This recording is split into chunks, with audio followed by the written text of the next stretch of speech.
Здравейте, хора! Отново ще играм на Майнкрафт. Adventure Map Payday 2, както виждате. Ще сме със специалното участие на Михаела Бабачева и нека продължим сам.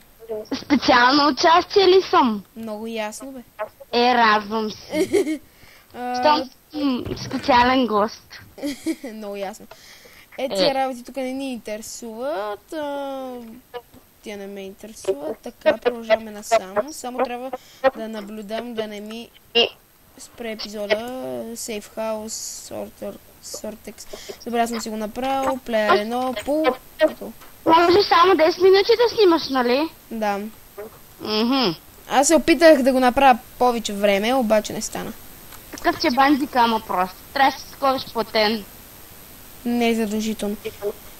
Не е задължително. Ето хора, вижте, това е много яко. Лично ме много ме кефи, гледайте как зарежда. Аз бях започвал да играя тази Adventure мапка, обаче така и не си завърших. Защото изведнъж реших да снимам клипи и така. А ти прекалено много снимаш на Лига. Знам, точно за това е за известно време. Хора, сега спестявам за някой от 1350. И... 3150, защото имаме всички от 1350. 2 seconds, guys. I need you to disable the elevator. Добре. Тук. Да. Elevator power. Нали, има абсолютно всички от 450 и от 1350. И сега събирам за от 3150 и мисля да спестя за Кали. Моля? Това в лигата ли? Да. А ти карта имаш ли? Да. Науп ли си с нея? Не. Браво. Чакай, не си спомням кой ми каза, че е с голям науп с Катарина. Аз бях бати нуба, обаче един ден направих пента и от тогава се добря. И оттава си добър с нея? Да. Добре. Майче си ти не си спомням. С някой говорих и го питах, нали, защото на компютъра, когато нямах микрофон. И го питам, защо не играе с Катерина и той ми вика, ами голям съм нуб с нея, заради... Не си била с мен, аз не помня. Аз съм си в Player 1, понеже съм много важен. И тук съм си много ясно. Player 1, номер 1. Все пак сме паралелка в бе. Много ясно, бе. Да не сме важни. Все пак имаме най-висок успех. Да. Аз както винаги имам най-висок успех по история. Да. Не нямаш те. Уау, това е интересно. Аз се радвам на четвърка.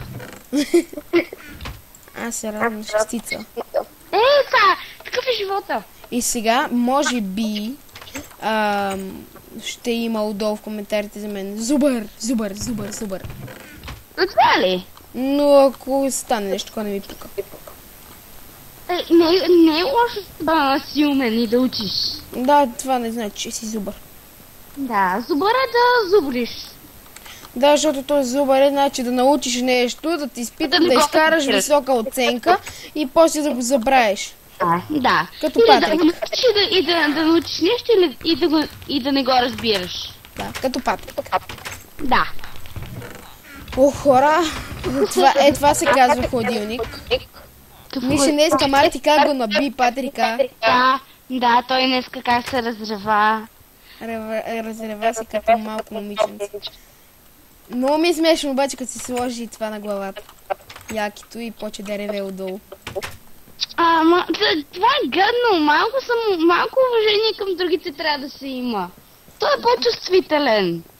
Да, ма все пак той знае, че Марти се дразни от него и че не обича. И че не го харесва като приятел, изобщо като човек и той застане пред него. Той му каза, мръдни се, той няма да стане, не си ми шеф. Айде още веднъж, айде и на третия път го бутне, четвъртия път го бутне и той накрая взема го ритна. В колата го бутна. Не бе, не.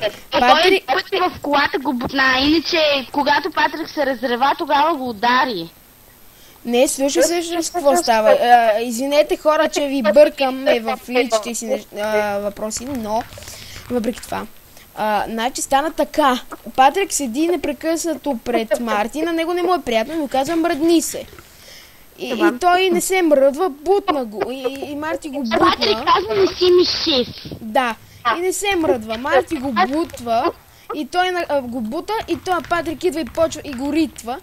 И го рита и тогава вече почва всичко. И той нали Патрик го напсува на майка, той заради това го удари. Много ясно. Ако мене ме напсува на майка, аз ще му щупа. Не, аз няма така. А това на Патрик му е малко, когато днеска му направи Марти. Той...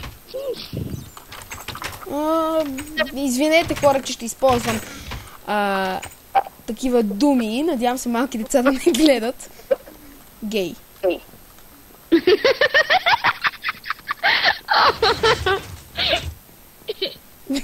Честно казвам, не съм сигурна на какво се смееш. Значи виса, има голяма разлика между гей и педерас. Значи гея е богат педерас. Що пък богат? Гея е богат педерас. Защо богат? Случая, Патрик, по твоята логика, не е гей, а е педерас. Ясно. Нали така? Да. Значи хора, тук съм играл и се има гаф и заключат ме и просто бягам и не печеля нищо. Та сега ще видя, понеже тук никога не съм идвал да видя, да гледам дали няма нещо. Бягай напред. Бягай напред. Бързо, бързо.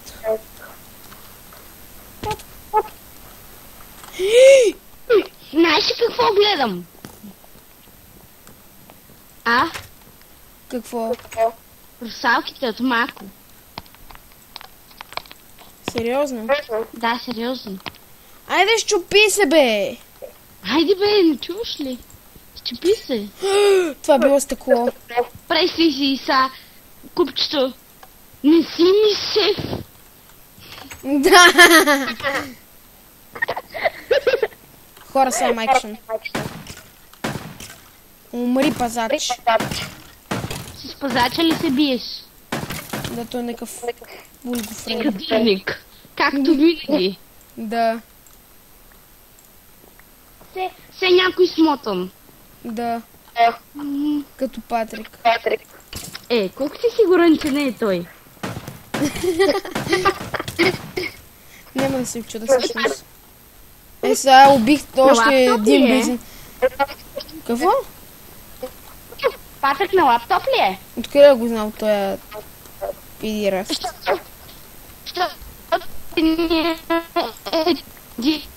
От клиповете чакай малко, защото... че е на лаптоп и някакви това...